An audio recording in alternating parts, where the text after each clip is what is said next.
He sleeps on factory floors. He works 120-hour weeks. He runs 6 companies at once.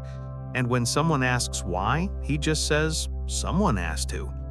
Most people call Elon Musk a genius. Some call him insane.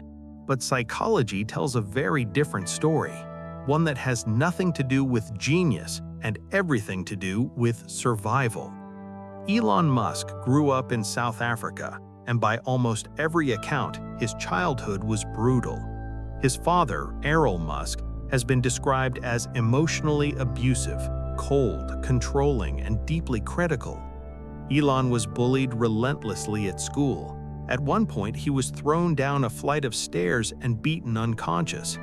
He spent most of his childhood escaping into books, consuming entire encyclopedias, science fiction, fantasy. When the real world is painful enough, the mind learns to build its own world instead. Psychologists call this a coping mechanism. Musk calls it a mission. In 2021, Elon Musk publicly revealed he has Asperger syndrome.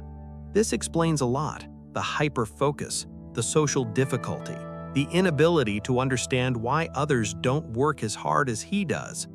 But beyond Asperger's, many psychologists point to something deeper, a profound fear of failure.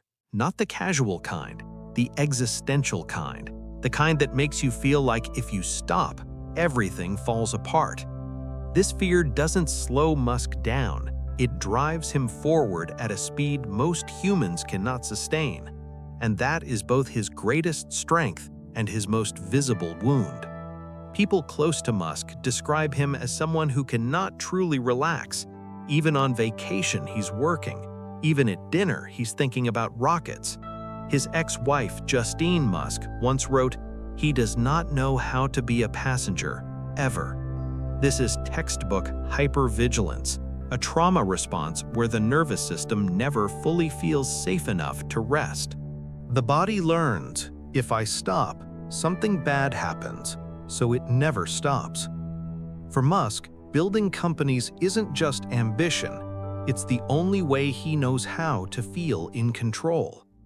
But this level of drive comes at a price, and Musk has paid it publicly. Multiple failed marriages, children who barely know him, friends who describe him as impossible to truly reach.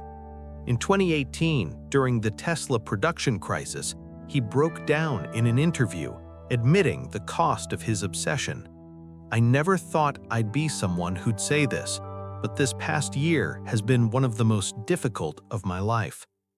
Behind every obsessive mind is a person who was once too small to control their world, and who decided, consciously or not, that they would never feel that powerless again. If this perspective on Musk is hitting different, hit that like button right now and subscribe for more psychology breakdowns like this. Here's the uncomfortable question this raises. How much of what we call ambition is actually unhealed pain in disguise?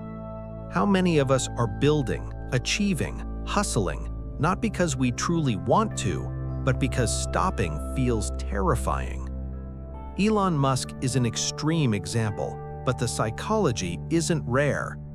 Millions of people use productivity, success, and achievement as armor against feelings they've never learned to face. The question isn't whether Musk is a genius or broken. He's both. Most extraordinary people are.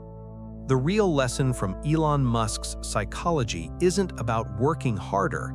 It's about understanding what drives you and whether that driver is ambition or fear. Because a life built entirely on running from pain, no matter how successful, is still a life spent running. The greatest achievement isn't building rockets, it's learning to be still without falling apart. Share this with someone who can't stop, even when they desperately need to.